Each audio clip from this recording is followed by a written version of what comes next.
graduating students, dear parents, family, and friends, dear Bard College Berlin community, good morning, and welcome to the commencement ceremony of the class of 2022 and 2020.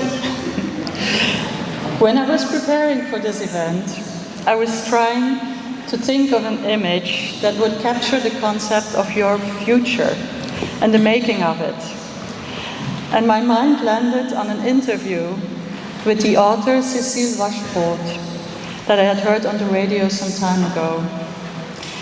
It started with her reading from the prelude of the German translation of her French novel, Nevermore, which portrays a woman who has moved to Dresden to translate Virginia Woolf's To the Lighthouse from English into French.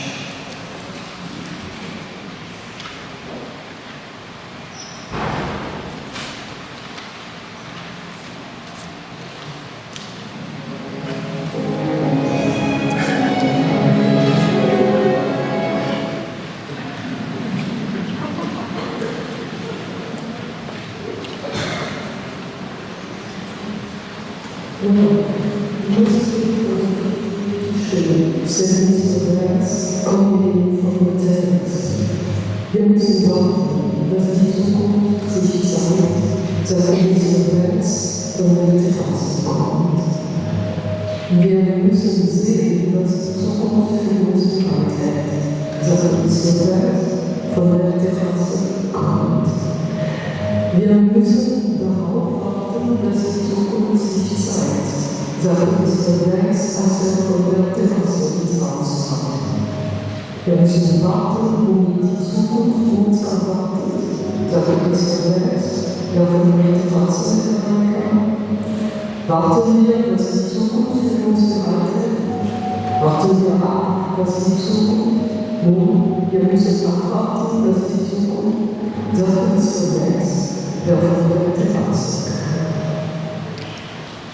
To me, this fragment of a text in which the reader is led into the mind of a translator to witness the translating process, the weighing and the balancing of the innumerable nuances that flutter between different translations of one and the same phrase, is a metaphor for living one's life in the complex world today. There is intricacy and complexity, there are endless options.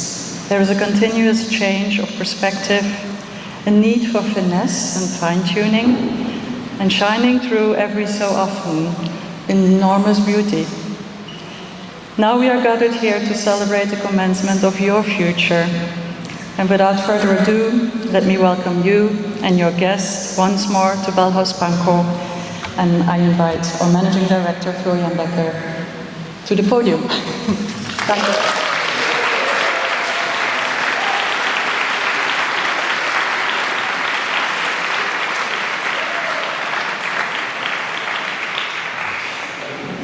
Good morning.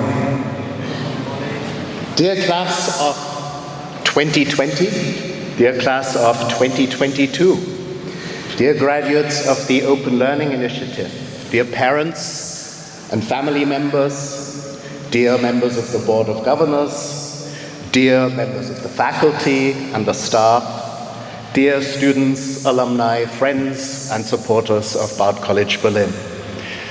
It's my privilege and my pleasure to welcome you to this 10th commencement ceremony of Bard College Berlin. Many of us, including most of your professors, remember vividly the college's first commencement, which we celebrated in 2012 in the City Hall of Berlin-Pankow. Looking around this room today, we have greatly outgrown that venerable venue. And you will have noticed that this 10th anniversary comes 1 year later. So today, let me say it again, we are celebrating both the class of 2022 and the class of 2020. These are not normal times. The last weeks have seen a lot of the in-person shared intellectual and artistic activity for which we have longed for so long. You have shaped many of them. The open studios, the performance factory, the photography show, the research creation symposium last Saturday. You, who came to Berlin from all over the world, including many places in turmoil and suffering, have impressed us with your experience, ambition, and resilience, especially in the last 2.5 years. Perhaps you too have sometimes found yourself thinking of normal times. I, for my part, wonder what that is for each one of you, your idea of normal times or ordinary life, and what role that might play as you think of life after today. 2 weeks ago, at a symposium and exhibition organized by our professors Nina Tecklenburg and Ramona Moss, this exhibition shone a light on how theater and performance responded to the disruption caused by the pandemic. The artistic contributions demonstrated the immense inventiveness with which performers did so, despite the existential threat the closures pose to artists who do not have the security of a job in a public theater or orchestra or company. Normal times, clearly no. But then there was also a small exhibit put together by some of you on London theatres during the plague years of the early 17th century. Based on well-known work by Stephen Greenblatt and William Becker, it reminded the viewer that between 1603 and 1612, Shakespeare's theatre, and all the other ones in London, was closed for 60% of the time. In 1603 to 1604 alone, about 10% of London's population died of the plague, and that was only 10 years after an even more devastating wave. Don't worry, dear students, I don't mention this to make you feel better about the less severe restrictions we faced in the university and beyond, and least of all about the losses some of you have suffered. I never understood why one would feel better about one's own situation just because somebody else's is even worse. The point I'm making is different. And I never thought that I'd mention the romantic poet Friedrich Schiller in a speech. In Germany, quoting Schiller in a speech is something that your local bank branch manager might do. It's about the most cliched thing you can do.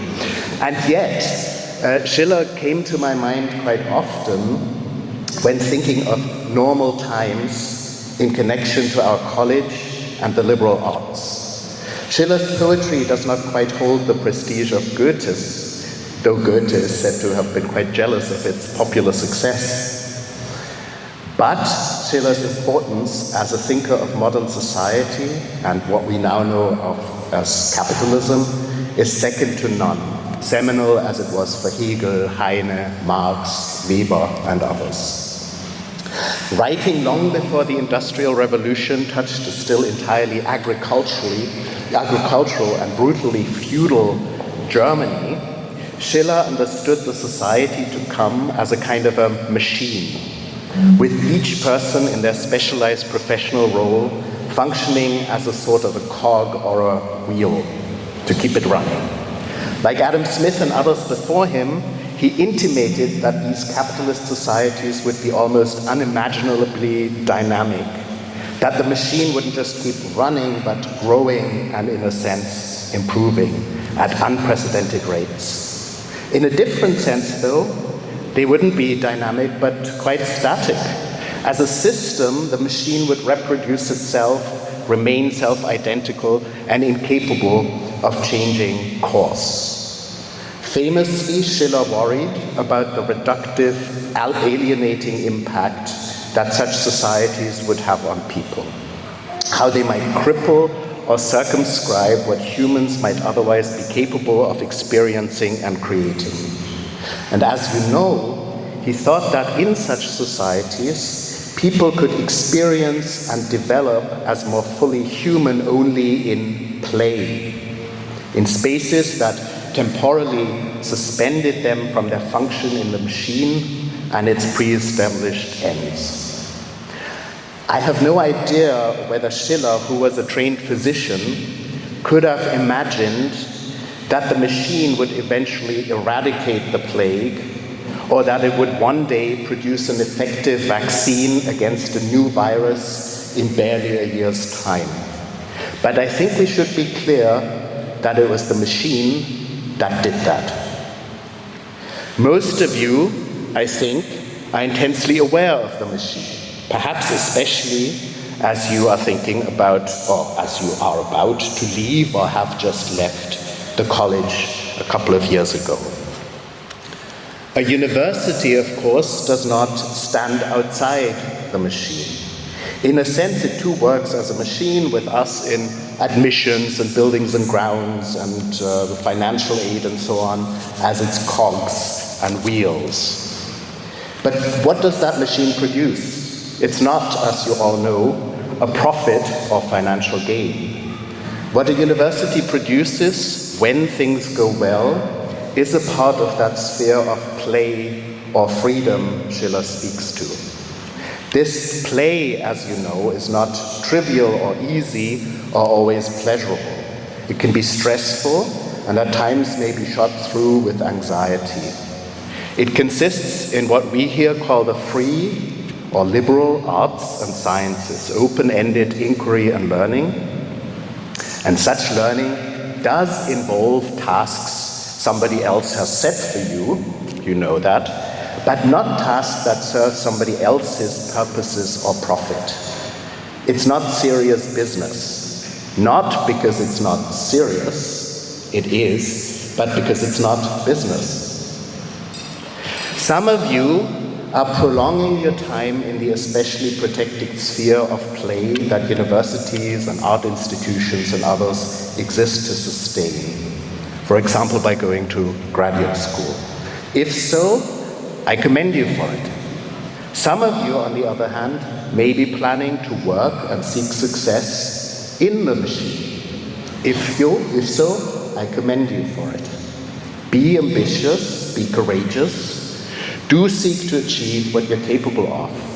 Be idealistic. If you can, do help repair the breaking world that you have been left with by your elders. We know your talents and capabilities. We trust you and we'll be proud of you. But also know this. Perhaps you're seeking nothing more for now than a life in some security and comfort. Perhaps you quite know just how fragile ordinary life and normal times are. Perhaps you know well just how much work and worry and creation go into keeping life ordinary and times normal. Perhaps you also know all too well how easily and quickly ordinary life is destroyed by war brought on by dictators, imperialists, or the reckless and childish sons of post-war Western wealth. Perhaps all you want to be is someone who sustains ordinary life and normal times. If so, I commend you for it. To live peacefully and in security, to make a living without doing undue harm, that is a success. And perhaps it's not even normal. Whichever it will be for each of you in the classes of 2020 and 2022, we'll be proud of you. Thank you.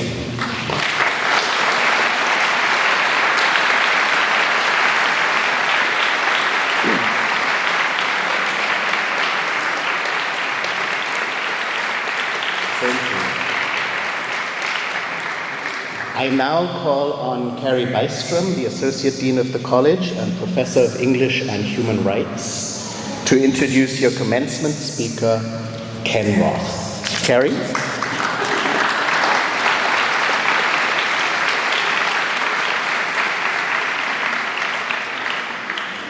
Good morning, everyone. It's a distinct honor to be able to introduce Kenneth Roth as this year's graduation speaker for Bard College, Berlin. Ken Roth is one of the most impactful people alive today in the work of making human rights not only a universally known concept, but also a practical reality for many, if still not enough, people around the globe. After serving as an attorney, federal prosecutor, and human rights volunteer in the United States, he started working for the NGO Human Rights Watch in 1987. He took over as executive director of the organization in 1993, a position that he's held for almost 30 years and will retain until his recently announced retirement in August this year. His tenure has focused on giving the organization a truly global reach and developing Human Rights Watch's signature in-depth, professionally credible reporting on unfolding abuses as they take place. As those BCB students who have studied the organization in my human rights advocacy class, or who have heard campus lectures from Human Rights Watch staff members, or even taken courses from them, will know very well, more so than other major organizations in the field, such as Amnesty International, Human Rights Watch has from the beginning, under Ken Roth's leadership, focused beyond individual victims, important of course as that is, but towards larger scale, powerfully and technically sophisticated advocacy work that takes on major themes of justice bearing on many, many different people's lives. To preface his words today, one could underscore the major victories to which Ken has led his organization, including the key role in its development of the International Criminal Court and its joint Nobel Prize in 1997 for its work to ban anti-personnel landmines. One could also underscore Ken's work as a public intellectual and educator in this area, referencing his more than 300 articles in the New York Times, the Washington Post, the Guardian, the New York Review of Books, Foreign Policy, and Foreign Affairs. Most recently, just published on arrival in Berlin yesterday, an important article providing advice to Chancellor Olaf Scholz on how to confront the Chinese human rights violations with forced labor in Xinjiang. I encourage you to recommend this very timely piece.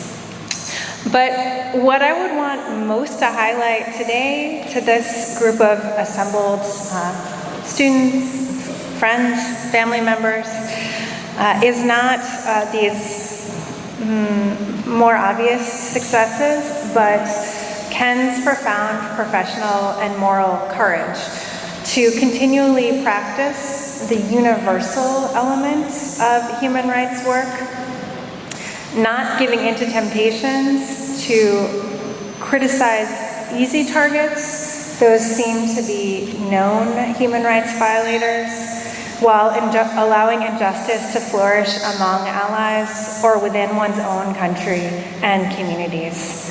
It's incredibly important to have the resilience and the commitment to realize when you yourself or the people you care about most are doing something that shouldn't be happening, and to stand up for that, which he has done countless times in his tenure, and I would point to only one, for instance, the work revealing the US use of black sites in the wake of the September 11 tragedy. It takes particular leadership to risk alienation again and again for a cause that, to be just, must be just, not just in one place, but in all places. And I think this is an example of courage that I just think recommends Ken in addition to everything else that he's done as our graduation speaker today.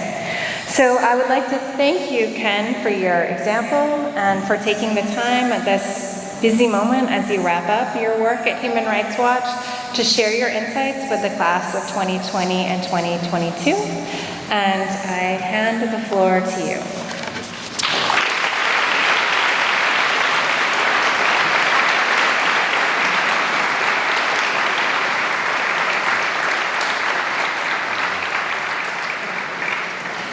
Thank you, Kerry, for that kind introduction.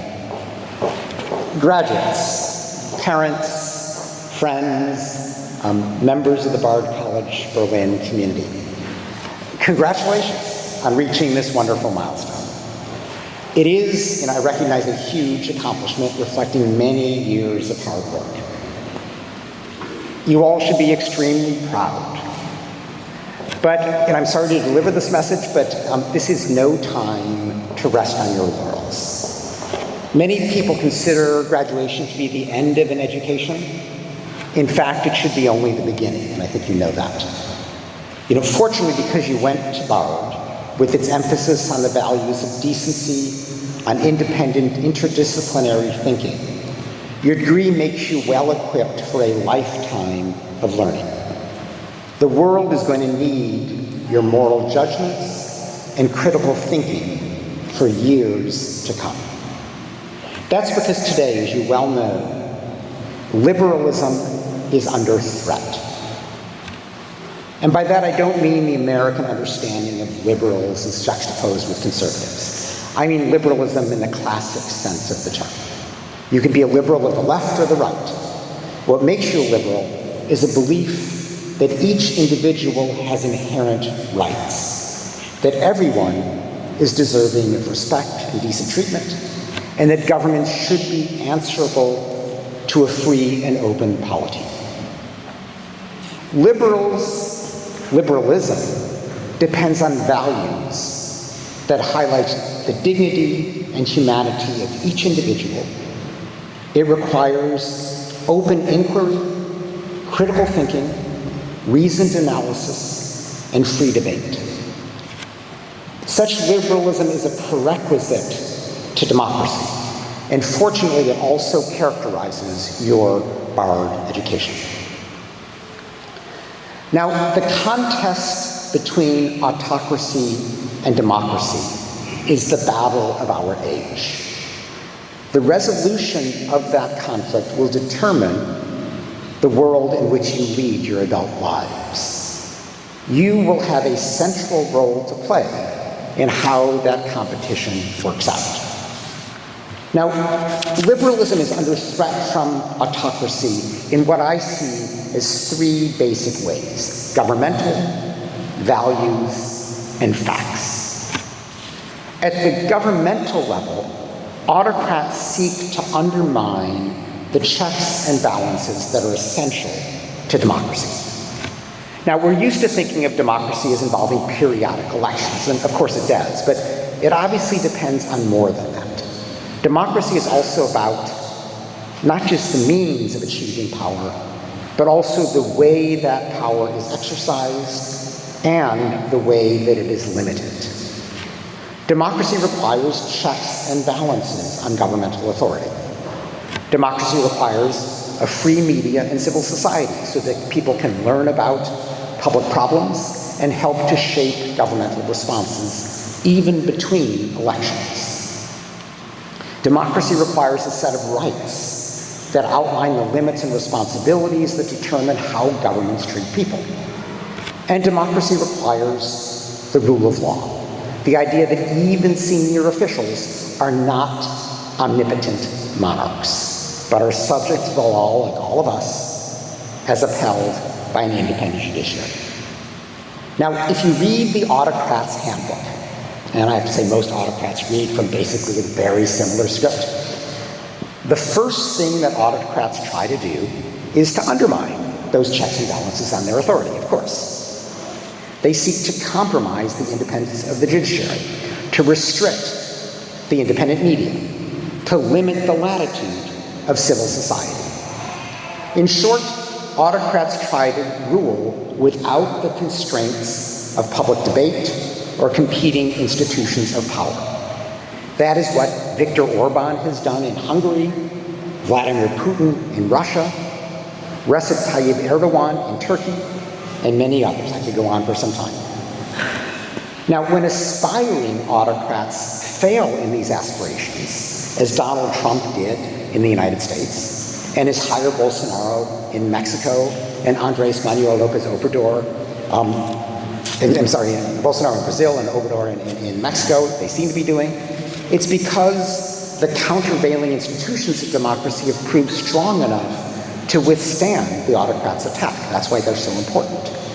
But as we saw in the United States, with Trump's refusal to accept his electoral loss, the process of resisting autocratic rule can be messy, and it is by no means guaranteed that democracy will ultimately prevail.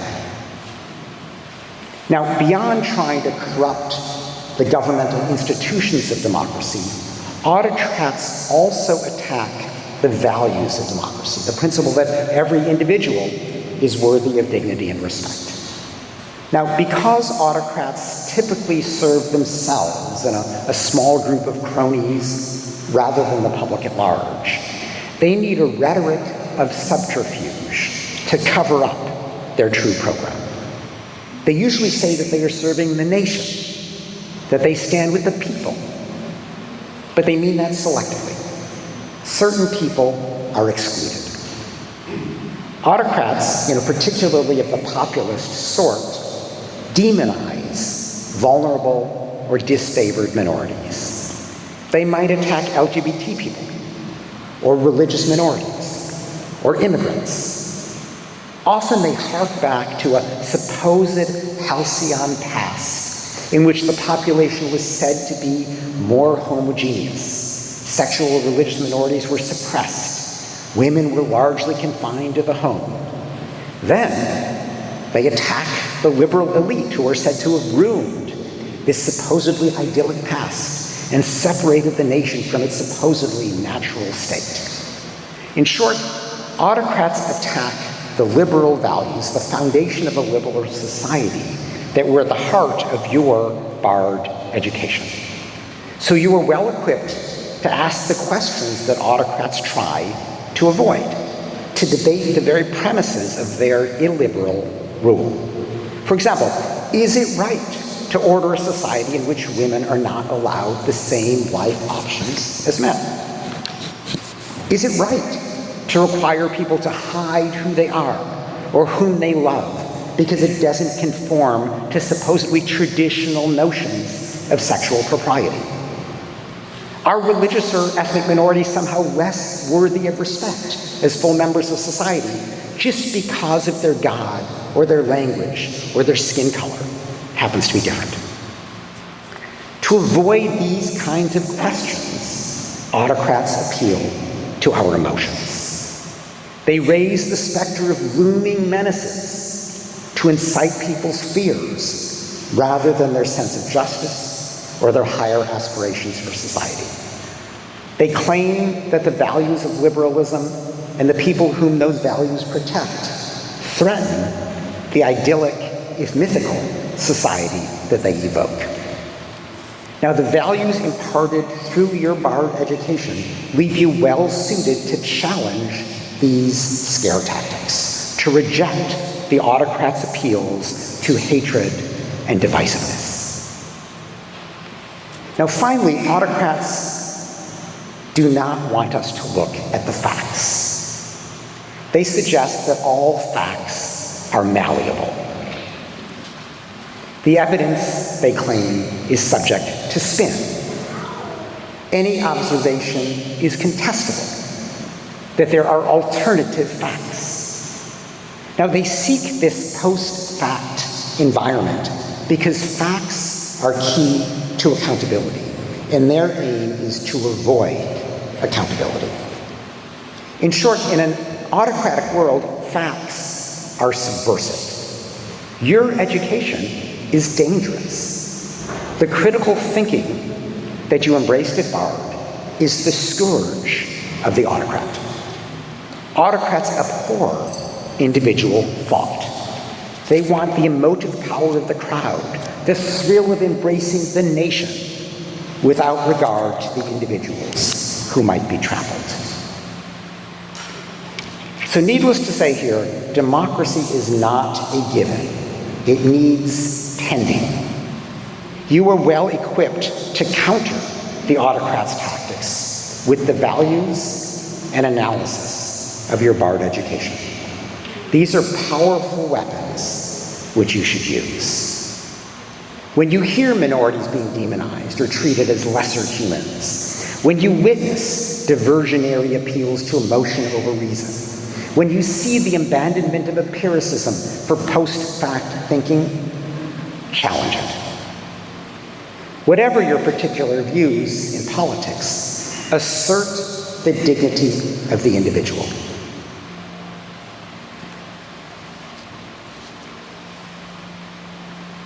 The primacy of facts over analysis matters. Insist on the basic distinction between truth and falsity. And everybody has a role to play here. You may think, oh, what am I? I'm just graduating. But this battle is waged foremost among friends, families, co-workers, and communities. You are often far more influential than the distant media that people might otherwise consume. This is not only a vital battle, but it is a winnable one. I know the common wisdom these days is that autocracy is on the ascendancy, democracy is in decline. But recent events simply do not bear that out. Indeed, if you put yourself in the shoes of an autocrat, it is a hostile environment out there. Just look at how, in the last couple of years, in country after country, people have taken to the streets to protest for democracy and against autocracy. They've done this in Hong Kong, Thailand, Myanmar, Sri Lanka, Russia, Belarus, Poland, Uganda, Sudan, Cuba, Nicaragua. In all of these places and more, people have stood up in large numbers against the autocrats for the democracy that they want to have, even at the risk of being arrested or shot. It is clear where people stand. That is because people increasingly see through the facile rhetoric of the autocrats. People understand the emptiness of the autocrats' agenda, and they want nothing of it. Now, the autocrats, of course, claim that they can operate more efficiently than democracies, that democracies are too slow, too divisive, too fractured to get things done. And, yes, the deliberations of democracy can take time. But people increasingly see that unchecked power of autocracy is a recipe for disaster. It leads to Putin invading Ukraine, something the Russian people clearly would never have endorsed had anybody bothered to consult them. But Putin surrounded himself with sycophants who were too fearful to question the would-be president-for-life determination to revive the Soviet Union. And it's not just Russia. Venezuela's Nicolas Maduro has turned an oil-rich country into a humanitarian basket case, hemorrhaging one of the world's largest group of refugees. Turkey's Erdogan has fought inflation with a delusional interest rate policy that has only made the problem worse. The Rajapaksa brothers of Sri Lanka were so enamored of Chinese debt that they have crushed one of South Asia's most vibrant economies. There are many such examples. So given this track record, it's no surprise that autocrats are afraid of the judgment of their people. It used to be that autocrats would try to, subtly manipulate elections to tilt the playing field just enough so that they could prevail. But these days, most autocrats don't even risk a manipulated election. Take Daniel Ortega in Nicaragua, or Alexander Lukashenko in Belarus. They detained all of the leading opposition candidates. Turkey's Erdogan has shut down the independent media. Yoweri Museveni of Uganda prohibited opposition rallies and shot at participants. When Alexei Navalny built a serious pro-democracy movement in Russia, Putin locked him up.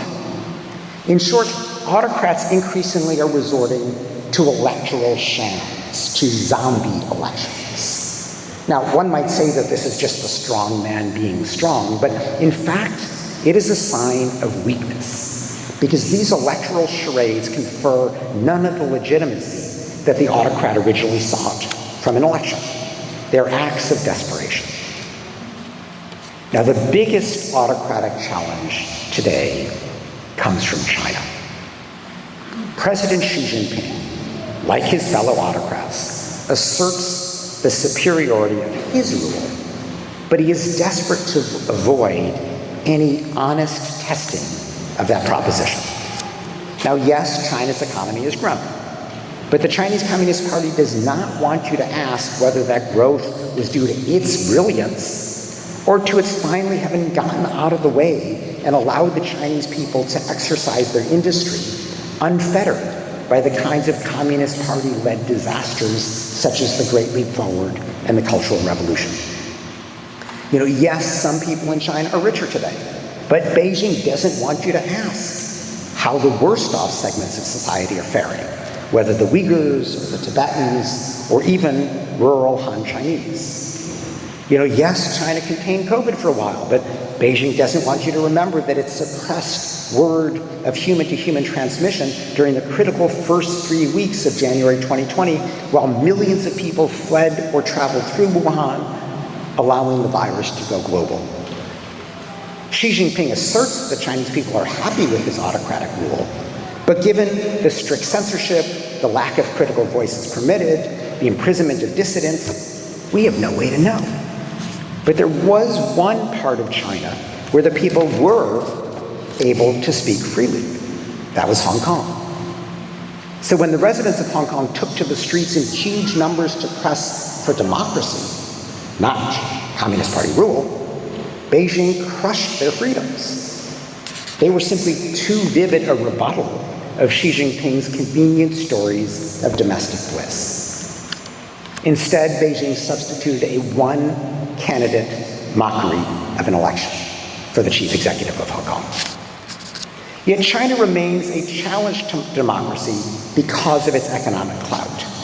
Its $1 trillion Belt and Road Initiative, ostensibly an infrastructure development program, is mainly a way to buy the allegiance of governments so that they do not challenge Beijing's repression in places like the United Nations.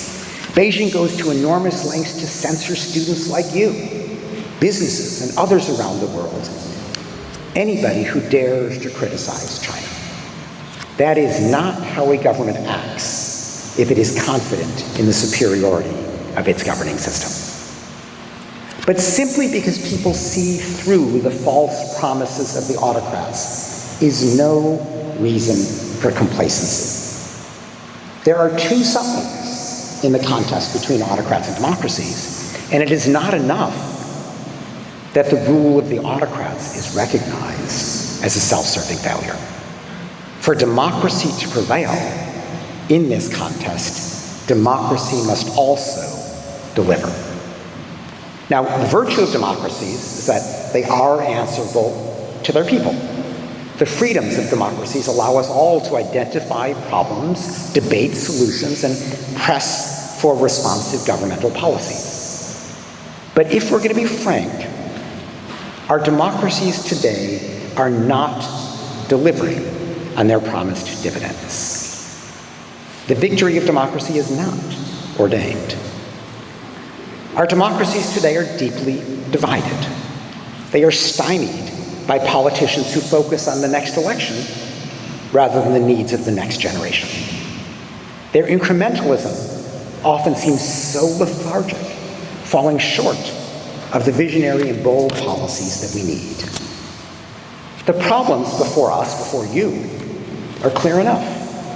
Climate change, the inevitable next pandemic, persistent poverty and inequality, the threats to our privacy and autonomy posed by unregulated technology, the challenge of melding diverse societies into a polity of mutual respect and common purpose.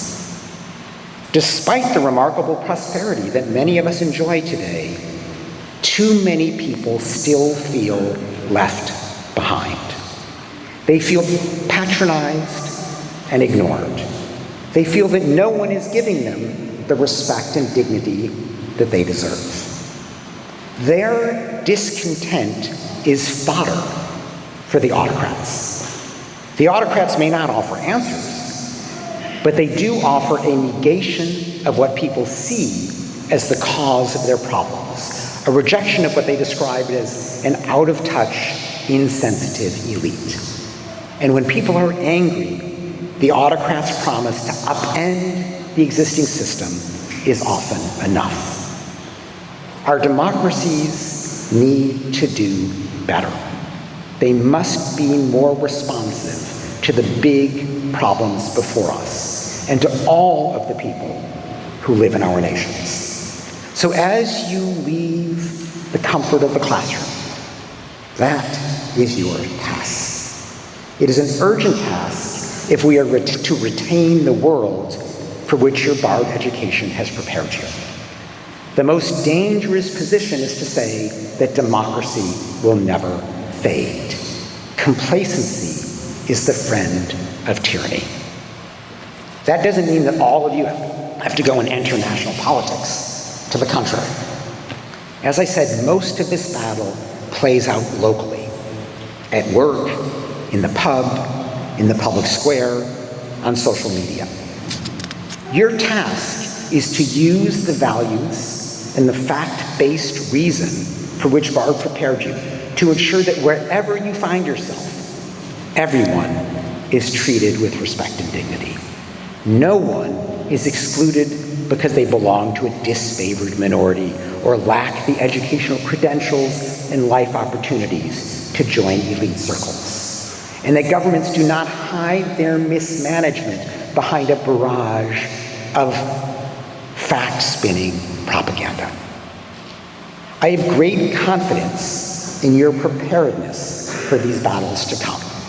My appeal to you is to apply the elements of your liberal education throughout your life, to recognize that your graduation today is not the end of an era, but the beginning of a challenge that is urgent that you help to meet. The contest between democracy and autocracy will depend on each one of you. Thank you very much.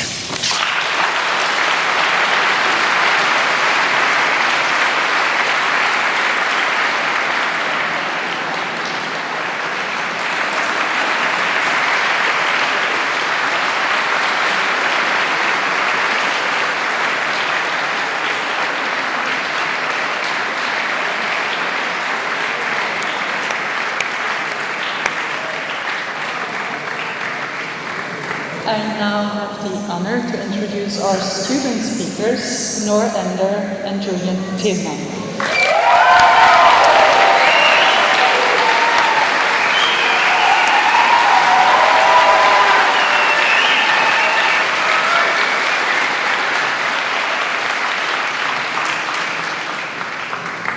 Thank you, everyone. We're honored to be standing up here today. Thanks for being here. I'm Julian. And I'm Noor. And we're the ones... we haven't even gotten to the end. We're the ones nominated to try and encapsulate our college experience in a clear, concise, funny, thought-provoking, and emotionally potent way. A lot has happened in these past couple years, and however well LNT and all those presentations and papers and that thesis page limit trained us to be succinct, there is more to say and more to feel than we can possibly recount. But we would like to start by saying thank you. First, to the administration and the staff, thank you. You have given us a place to learn and to grow over these past 4 years through calm and through crisis, and we want to make sure that you know that we appreciate all of the work that all too often goes unnoticed. We students at BCB often comment on how remarkable our student body is. It is not that we're together all the time or that we found BCB in a similar way. In fact, although we're a relatively small group, some of us might never have spoken more than a few words to each other or moved in completely different degree programs. We are, as philosopher Maurice Blanchot once said, a community of individuals. Indeed, each of us have memories that make our experience at BCB unique. For some of you, Such memories include shooing those congregations of wasps in the cafeteria gardens, while others rolled cigarettes and you tried to do your homework. For others, maybe you recall the anguish of acquiring German grammar in time for a test, or strolling past the red and green walls of the Gemäldegalerie on Sundays. And for others still, the intimate conversations between classes, that curious sense of calm which procrastinating on projects until completion week brought, the wonderful assortment of readings and lectures about philosophy and literature and science and art and politics and much, much more are most memorable. And yet, as Julian and I sat and talked about our time at BCB, we came across one thing which united our experience as students of this institution more than any other, which made us into the community that we are today. And that is the experience of uncertainty. With this uncertainty in mind, we want to thank the class of 2020 for coming. It is such an honor to be graduating alongside people who have already started or even finished their masters. For this time, however, we're all receiving our BAs, some of us for the second time, and we want to thank you for indulging us.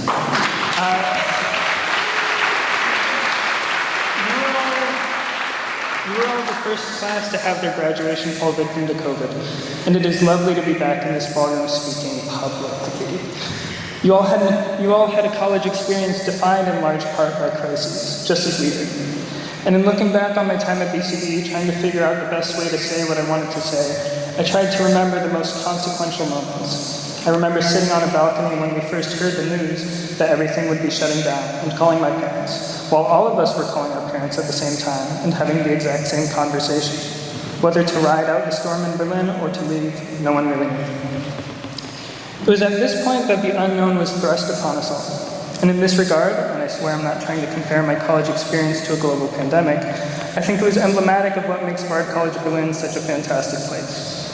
No one is taught to be certain here. You are given your books to read, you try to understand. You try to wrap your words around your convictions, and you really hope that you can defend them.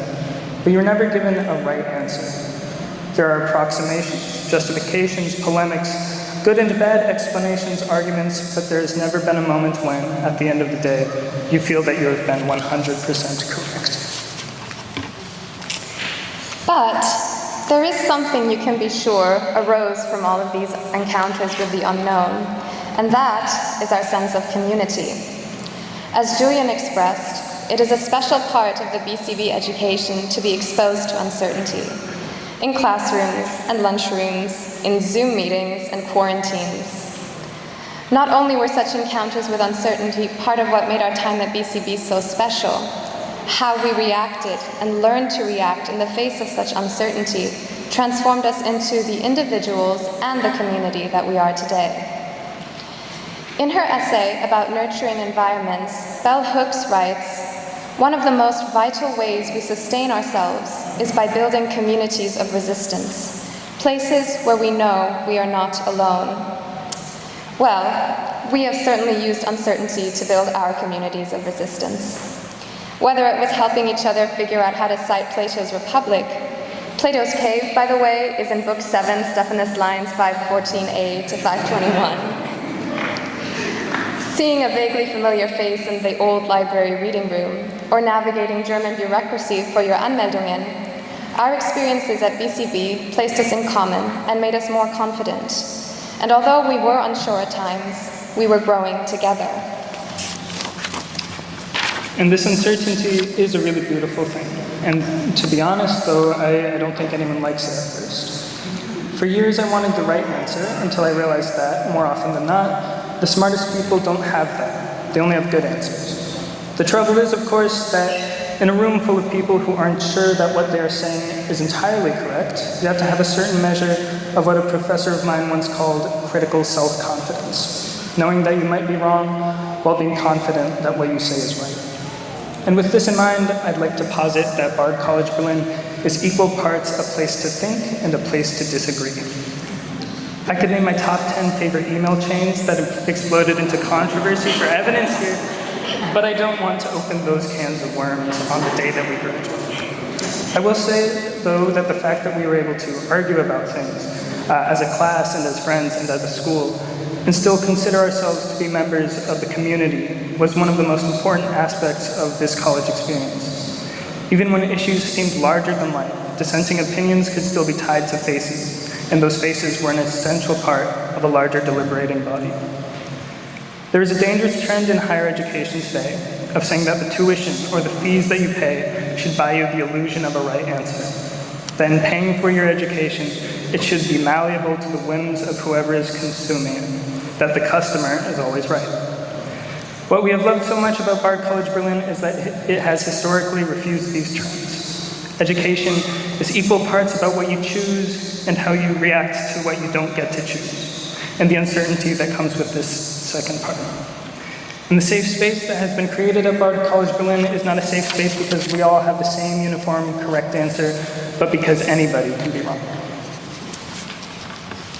As we depart on our separate journeys, there will undoubtedly be moments of precariousness and disagreement and questioning, as the speakers today have reminded us.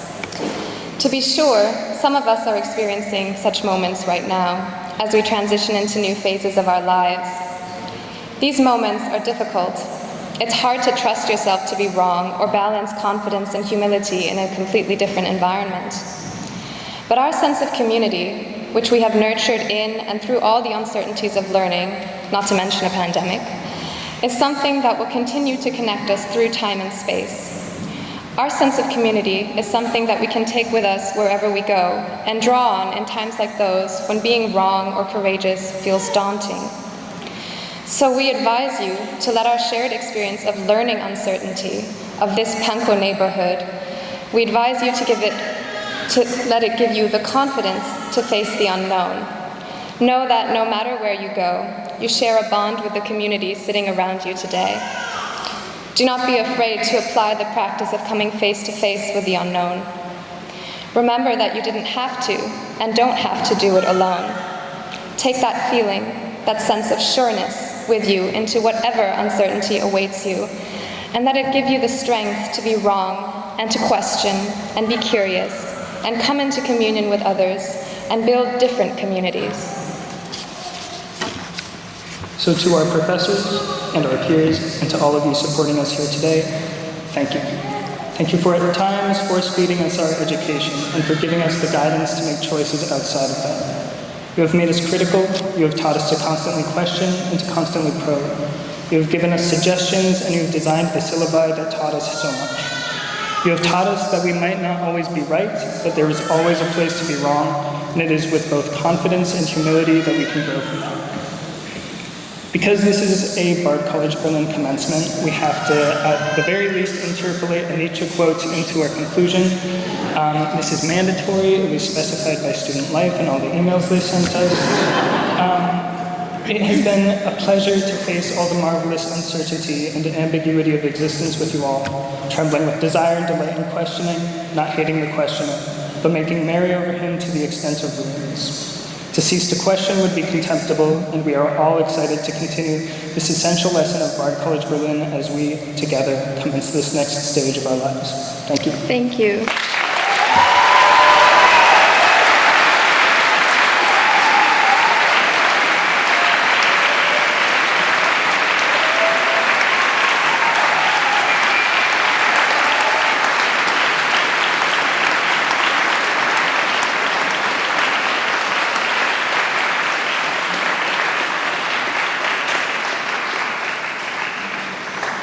This year we can also announce a premiere, and that's our senior thesis prize. And Eva Atanassow, professor of political thought, is gonna announce the winner.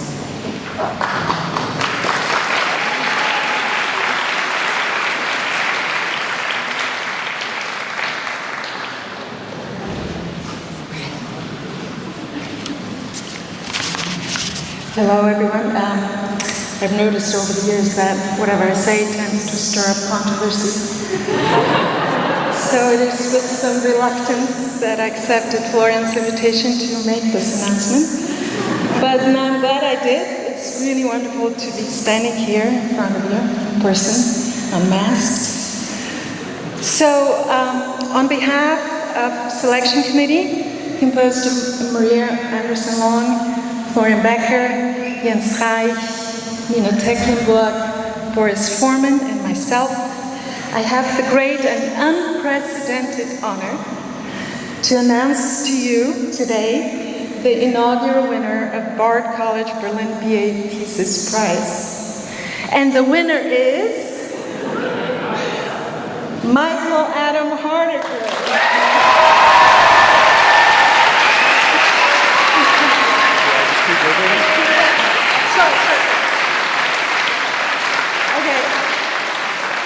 Some of you, or most of you, probably read yesterday's announcement, so I'm not going to repeat it. But I do want to say quickly, competition was tough.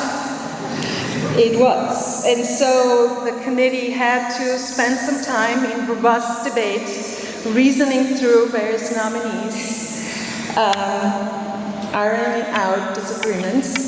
But in the end, I think we all feel that Adam's work on all of our three criteria, first making contribution to an important and urgent field of study, illuminating an urgent question for all of us. Secondly, in his thought-through and self-aware methodological approach. And last but not least, capacity to write beautifully, clearly, and free of disciplinary jargon. Adam's work really embodies the kinds of excellence that this college aspires to and seeks to cultivate. So, alle Achtung. Congratulations, Anna.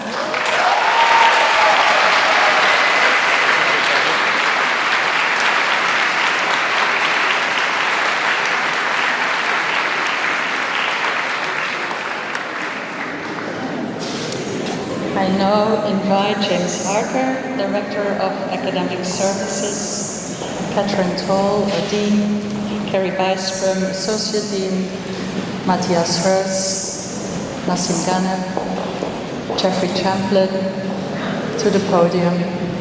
James Harker will give the charge to the graduates.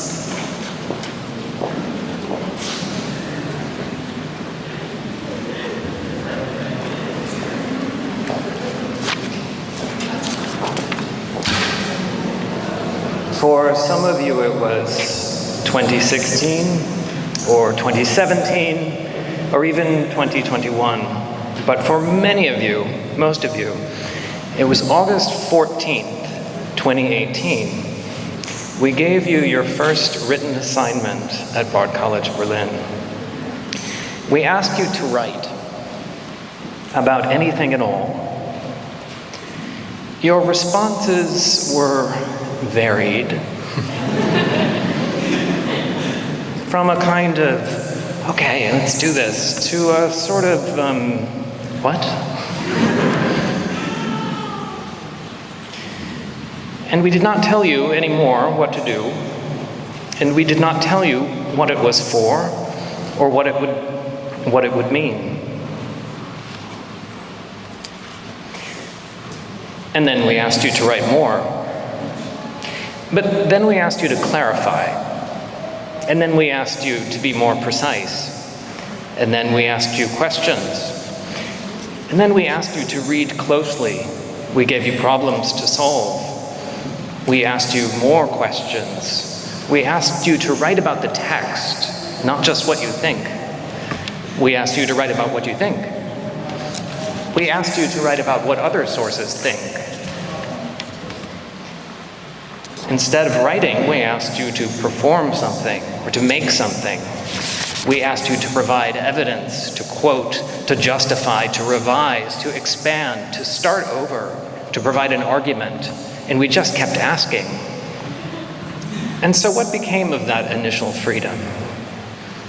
Did studying the liberal arts turn out to have so many constraints? There are, of course, many versions of what studying the liberal arts really means. Here is an old one from Roland Barthes. He writes, "In the Middle Ages, culture is a taxonomy, a functional network of arts, that is, of languages subject to rules. The etymology of the period relates art to arctos, which means articulated. And these arts are called liberal because they do not serve to earn money, in opposition to the arts mechanicae, manual activities. So Bard understood the origin of the liberal arts as something like learning the rules that would constitute culture. The freedom might not be found in the rules of articulation themselves. We never stopped wanting a thesis statement or correct citation, a form. But through all the constraints that we gave you, you made a culture. And we learned from what you wrote. And you wrote about Argentina and Germany and Israel and the EU and India and Georgia and China and the United States and Venezuela and Russia and Palestine and Kashmir and South Africa and Malaysia and Afghanistan and the Netherlands and Mexico and Syria.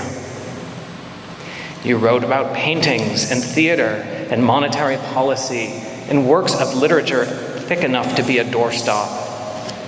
You wrote on migration and surveillance and identity and environmentalism and state building and museums and schools, and you wrote about war and the pandemic.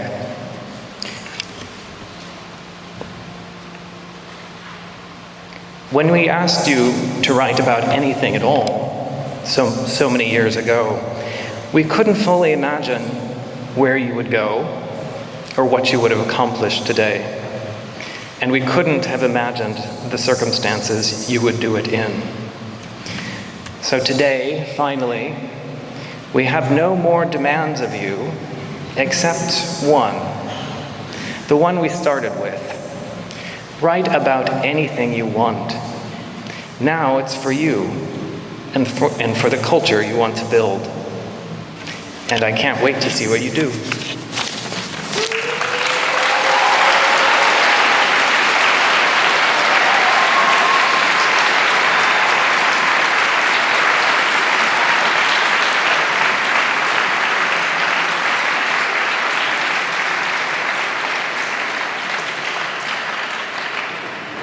So, we will now start with the acknowledgement of graduation. And we start with the class of 2020. So, the class will come up and they will have a group photo downstairs. Then we move on to the students who were in the OLIVE program, the Open Learning Initiative program, and then we move on to the 2022 graduates. So, Claire August.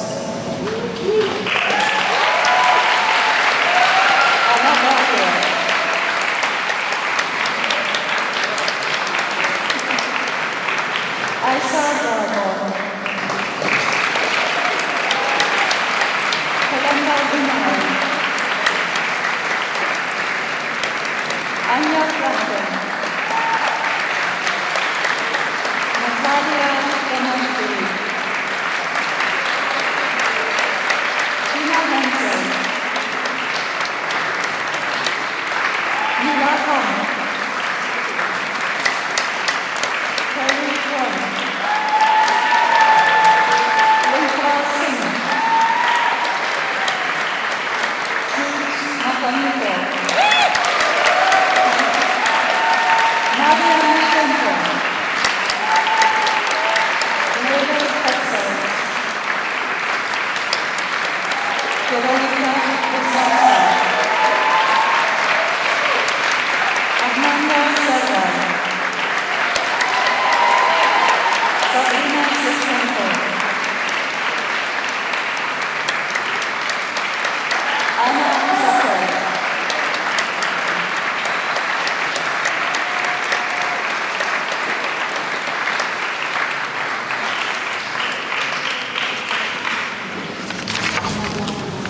So the 2020 class can be down here and we'll take a group photo. Shall we do that? If you could just sort of form a group here below and then your photo is taken.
Thank you.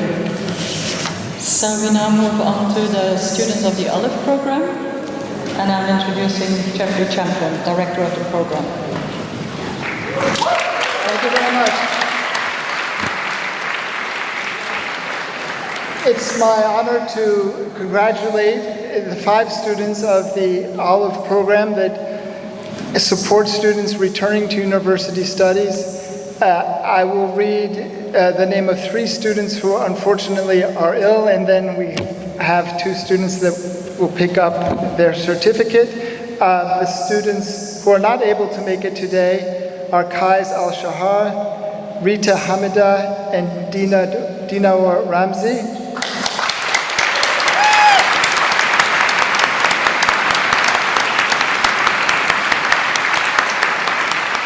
And I would like to congratulate in person Loy Ahmadi and Ahmad Mustafa.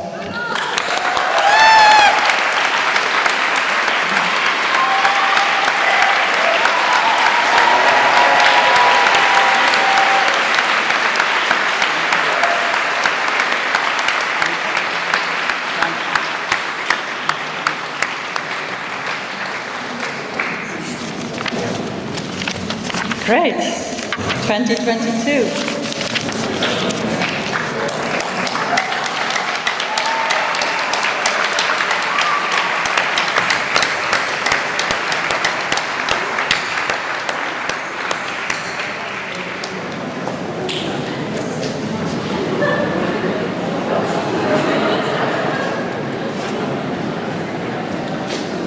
Ahmed Al-Jabbar.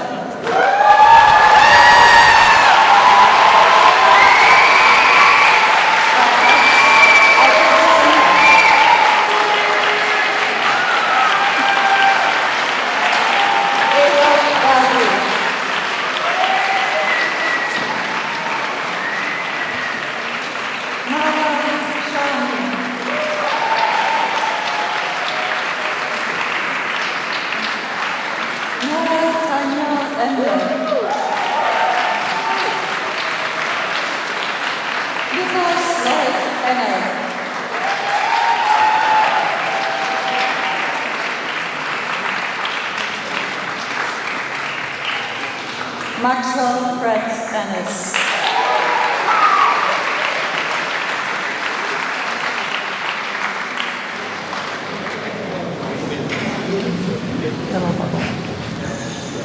Sky and Ozia 89.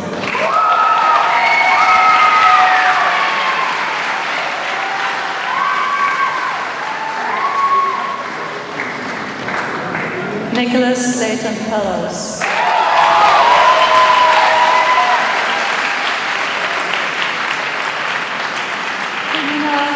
Margarita Fuentes Barbo.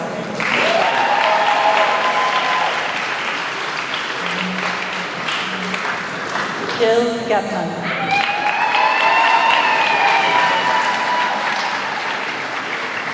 Jonathan Garcia.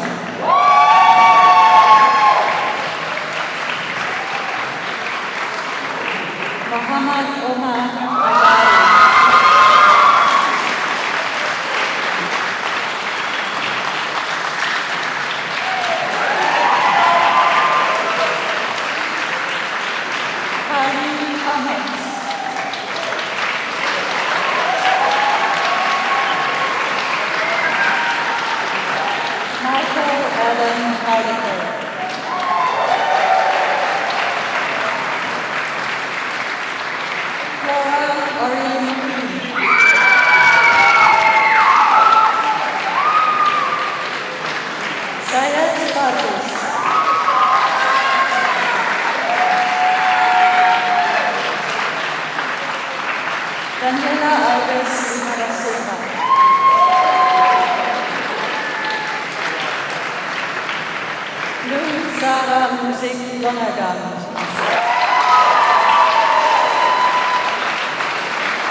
Adele Juliet Josephine Martin.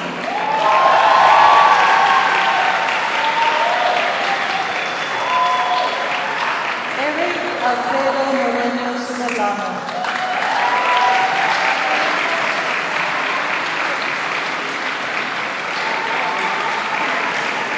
Emma Carson Morris.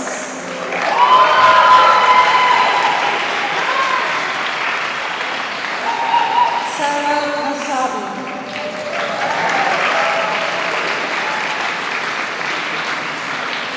Francesca Alicia Benedetta Nicolodi.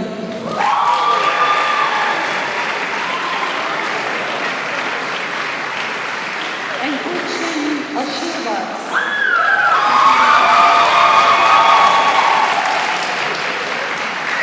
Isabella Masaki.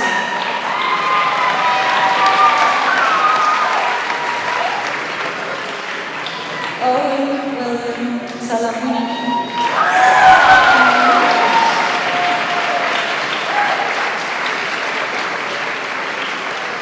Amina Saban.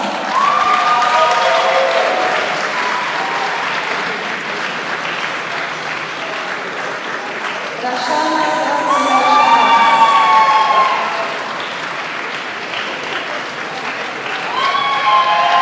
Jacob Galaxy.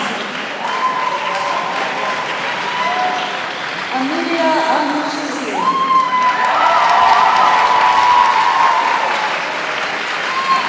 Sarah Shukla.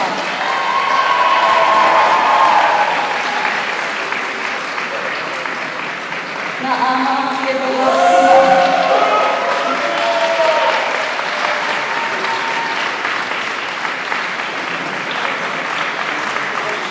Ada Maria Simmons.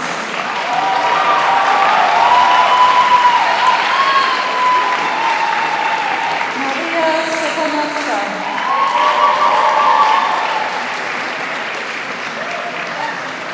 Lizzie Tabiashvili.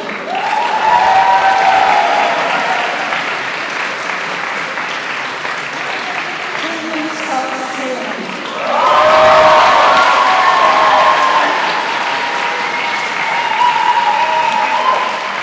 Eva Minan Bendetta.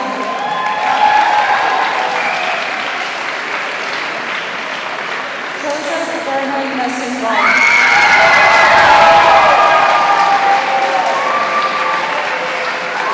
Leila Zakic.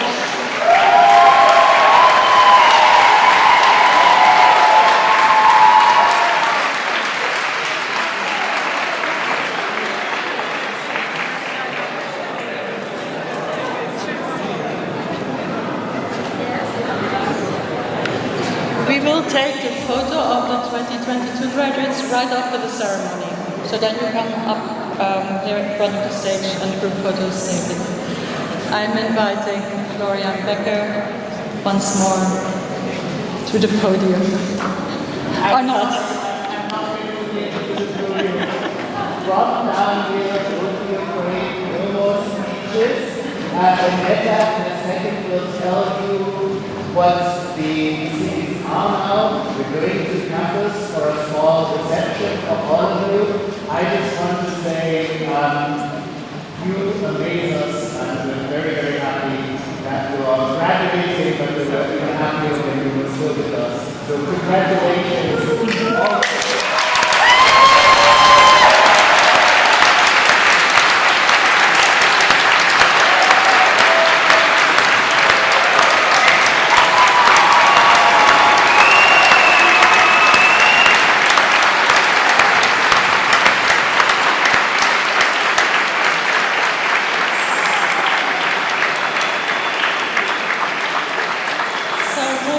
Thank you again for being here with us, and we hope you will all come to our campus, which is about a small 15 minutes walk. So the graduates, 2022 graduates, will now have their group photo taken, and then with your graduate or with friends you can walk to the campus. There are also student workers here who can sort of guide you, and we'll all see each other there in a little bit for the reception. Thank you.